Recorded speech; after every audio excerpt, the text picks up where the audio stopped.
Hello guys, আসসালামু আলাইকুম। আজকে আমার নির্বাচন ব্লগে সবাইকে স্বাগতম। তো আমি যেহেতু ভোটার না, তো ভোট দেওয়া পর্যন্ত ব্লগ তো বানাতে পারবো না, বাট আশেপাশের পরিবেশ নিয়ে আজকের ব্লগ। তো আপনারা অবশ্যই ব্লগটি কন্টিনিউ দেখতে থাকবেন। এই যে আমার পিছনে আপনারা দেখতে পাচ্ছেন, এখানে একটা কেন্দ্র আছে। তো এখানে সবাই এসে যার যার ভোটগুলো দিচ্ছে। এই যে দেখতে পাচ্ছেন পিছনে আছে।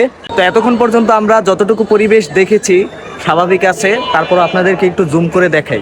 দেখতে পারেন এখানে যে রাস্তা থেকে ওই যে ছাদের উপরও দেখতে পাচ্ছেন জনগণ নির্বাচনটা উপভোগ করতেছে খুব সুন্দরভাবে। তো এখান থেকে এই গলি দিয়ে ঢুকে এখানে হচ্ছে কেন্দ্র। তো আলহামদুলিল্লাহ দেখতে পাচ্ছেন এখানে গার্ড আছে ভালোই। তো এখানে প্রশাসন, সেনাবাহিনী সবাই আছে। তো এখানে আমরা যদি একটু দেখি, এখানে উপরেও কিন্তু ভোটের কার্যক্রম চলতেছে, কেন্দ্রর রুমগুলো এখানে। তো যতটুকু এখন দেখা যাচ্ছে আমাদের এখানে সুস্থ পরিবেশ আছে। আপনার এলাকায় কি কি হচ্ছে আপনার মুঠোফোন থেকে রেকর্ড করে আপনিও আমাদেরকে জানাবেন ইনশাল্লাহ। কারণ যদি মিডিয়া কর্মী না থাকে আমরা নিজেরাই হয়ে যাব এক একজন মিডিয়া। তো আমরা দেখতে পাচ্ছি এখান থেকে আপনারা পুরো নির্বাচনের যে পরিস্থিতি কেন্দ্র আপনারা দেখতে পাচ্ছেন। তো কেমন উপভোগ করতেছেন? আলহামদুলিল্লাহ, আমার হিসেবে অনেক ভালো উপভোগ করতেছে। আমার দেখা সুষ্ঠু নির্বাচনে প্রথমবার আমি দেখলাম। আমি নিজেও অনেক হ্যাপি। এরকম সুষ্ঠুভাবে যদি নির্বাচন হয় আগামীতে কোনো ঝামেলাও হবে না। সরকার যেই হোক, আমার হিসাবে এরকম সুষ্ঠুভাবে নির্বাচন হওয়া উচিত। আচ্ছা, আমরা দেখতে পাচ্ছি যে ভোটাররা আসলে ভোট দিয়ে ক্ষান্ত হচ্ছেন না, ওনারা এখানে দাঁড়িয়ে আছেন হয়তো ঘোষণা শোনার অপেক্ষায়। আপনারা যদি একটু এখানে লক্ষ্য করেন, মানুষ কিন্তু ভোট দিয়ে তারা চলে যাচ্ছে না, তারা এখানে এখনো দাঁড়িয়ে আছে। তো এই বিষয়টা আসলে আপনি কিভাবে দেখছেন?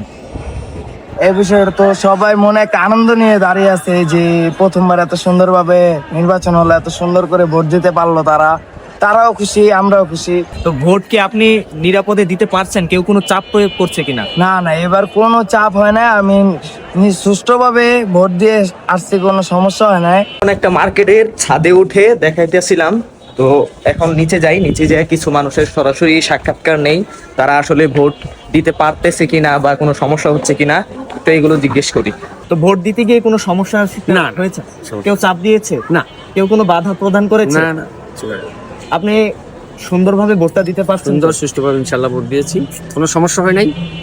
আমি গেছি, আমার ওয়াইফও গেছে, সুন্দরভাবে দুজনে ভোট দিয়ে আসছি। মহিলা এবং পুরুষ দুটো ভোট আলাদা ছিল, ভোট দিয়ে আসছি। বিশৃঙ্খলা কোনো কিছু দেখি নাই, আমরা সকাল সকাল ভোট দিয়ে আসছি। তো ভাই ভোট দিয়েছেন? জি, ভোট দিয়ে। আচ্ছা, তো ভোট দিতে গিয়ে কোনো সমস্যার সম্মুখীন হয়েছেন? কোনো চাপ বা কোনো বাধা দিছে কেউ? না না না, এরকম কোনো বাধা টাধা দেয়নি। আলহামদুলিল্লাহ, ঠিক আছে। আপনার স্বাভাবিকভাবে যারে খুশি তারা তো ভোটটা দিতে পারছেন। জি অবশ্যই। এটাই চাইছি আমরা। আর এমনি পরিবেশ কেমন আছে? পরিবেশ খুবই সুন্দর। পরিবেশ শান্ত আছে, কোনো সমস্যা তো হয় না? কোনো সমস্যা নেই। আলহামদুলিল্লাহ, আল্লাহর রহমতে অন্যান্য বারের থেকে এবারে নির্বাচন অবস্থাটা একদমই সুস্থ, এবং কি মানুষ সুন্দরভাবে যাইতে পারতেছে, ভোট দিতে পারতেছে, নিজের মন মতো নিজের মনের প্রার্থীটাকে ভোট দিতে পারতেছে, মানুষের মনের যে আবেগটা প্রকাশ করতে পারতেছে। আলহামদুলিল্লাহ, নির্বাচনের যে ফলাফলটা, ওই ফলাফলটাও যেন এরকম সুস্থ হয়, আমরা এই কামনাই করছি। তো এই ছিল নির্বাচন নিয়ে আমার ছোট্ট ভ্লগটি। আপনারা সকলেই উপভোগ করেছেন আশা করি। তো আমরা চাই, সব সময় দোয়া করি যেন এমন নেতা আসুক, এমন দল আসুক যারা মাজলুমদের পাশে দাঁড়াবে, কোনো জালেমের হাতে আল্লাহ যেন ক্ষমতাটা না দেয়। এবং আপনারাও আপনাদের এলাকায় ভোট দিতে গিয়ে, আমি তো ভোটার না, এই কারণে ভিতরের পরিবেশটা আপনাদেরকে আনতে পারি না। আমি ব্লগ করতাম, যদি আমার ভোটার হইতাম ভিতরে গিয়ে ব্লগ করতাম, কে বাধা দিবে আমি দেখে নিতাম। তো আপনারা যারা যারা আছেন ভোট দিচ্ছেন, আপনারাও ছোট ছোট ব্লগ করে আপলোড দিবেন। তো আজকের মতো ব্লগটা এতটুকুই। এখানে নির্বাচন, ঠান্ডা আছে পরিবেশ, ভিতরে বাকিটা আল্লাহ ভরসা।